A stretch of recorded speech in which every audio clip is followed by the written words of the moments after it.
Friday, we talked to Sean Pendergast. Sean said anybody could have stood out there and did what Jose Altuve did.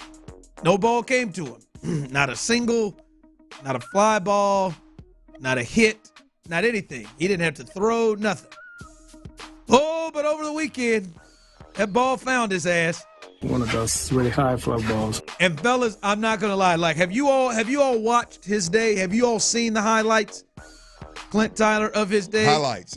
Yeah, one or two. All right, because I'm sitting there and it reads, because I first saw it, and that's what I was doing every day that I saw him in the lineup.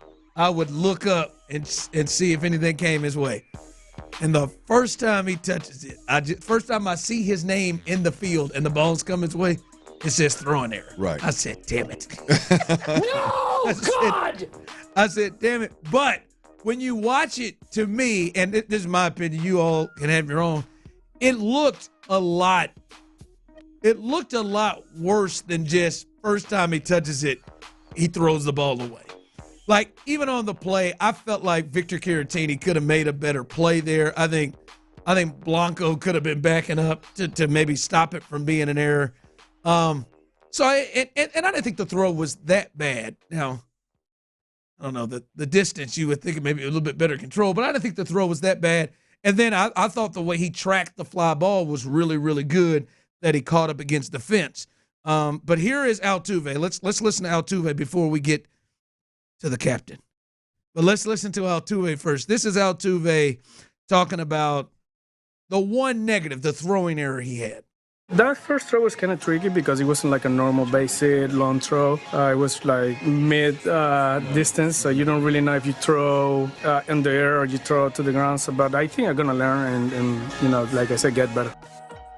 All right, that was him talking about the throwing error. But for me, I came away from it, fellas, like, all right.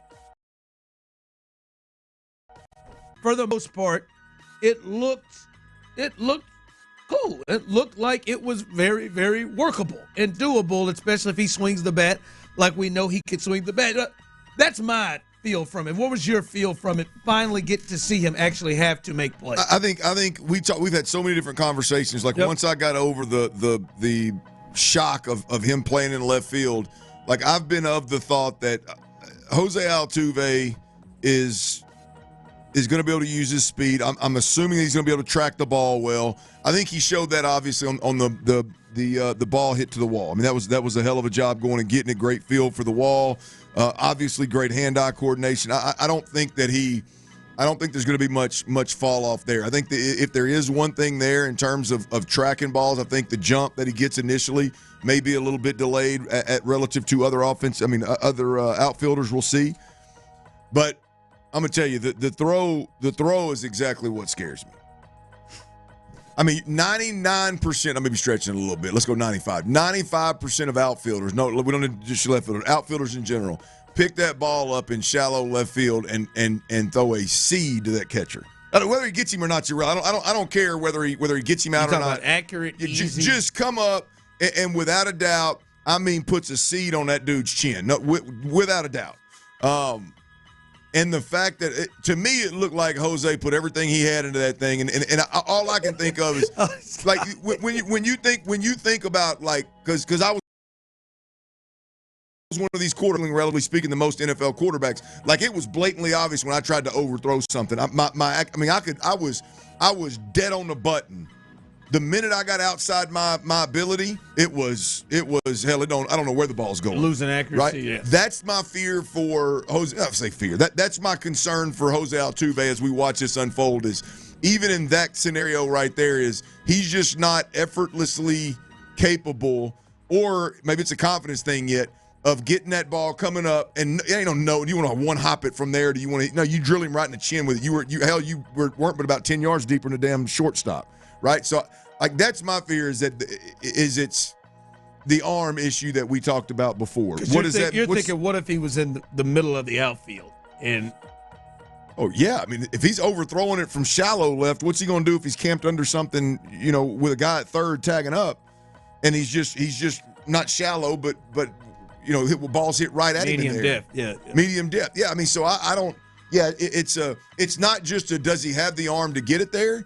It becomes, does he have to play above his ceiling? Like, is he playing outside of his ability? So now there's the accuracy an issue. So now you've got a guy that doesn't have that strong of an arm that's overthrowing every single time. So his accuracy, his location ends up struggling as well. So, I think that everything that we thought, or at least the conversations we've had of Altuve leading up to this weekend, I think we're spot on based on what we saw from him. Yeah,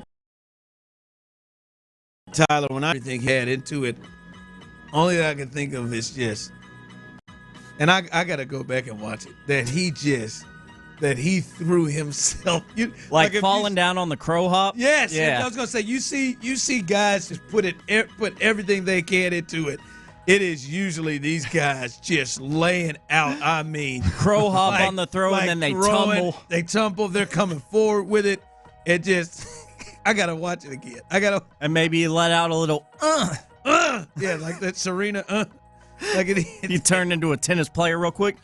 Yeah, I don't remember it being. I gotta go back and find that thing. That man, look at that man. He put it all in there. No, he didn't fall down. He didn't fall down. I just got it. I'm looking at it right now. I'm looking at it right dead now. Sprint, scooped it, crow hopped, and then let it fly.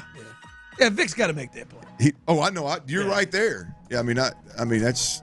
But that's just saying. You're equating that to medium depth. Like, hey man, there's a runner on second, and you gotta throw him out. Well, but he had a long run. It's just again, forget whether you're going to get him or not. The guy stalled at running third base, so he actually had a shot to get him. But we're talking about a guy that should have done this 8 million times over the last 2 weeks. Yeah. Right. He should have got 1 million reps in before Pendergast and Payne and Pendergast got there, and he should have got another 1 million in since. Right. I mean that's the time to scoop that thing and throw an absolute seed if you have that in your bag. Right. And it didn't. We're talking about and tip the cap to Altuve because he just tells you maybe I'll get some reps. But that's the risk you take putting him in the outfield. Is a lot of this stuff he's going to do. It's going to be the first time that he's ever done it. Yep. Someone texted in, and it's the first live throw under stress. Let's see a few more. Hell yeah. We got no choice. Hell, it came out today that he is going to play the vast majority of his games in the outfield. Yeah. The Astros have made that call. Yeah, like nobody is saying quit on it. He's a Hall of Famer. He's been playing long toss since he was 2. But I will say to what I think what Clint is saying is, they're going to try him. No question. They are going to try him at every turn, right? I mean he's going to have the opportunity, I believe, to throw folks out, or to at least show off his ability out there, because they're going to try his ass every time. I think that the way he tracked that ball to the fence, that's because if you can make that play, if you can make that play, you don't need Jake back here. Yeah, and the throwing stuff you'll switch off. I mean, you just don't need stuff. But the throwing stuff based off how he swings the bat, you'll be able to deal with.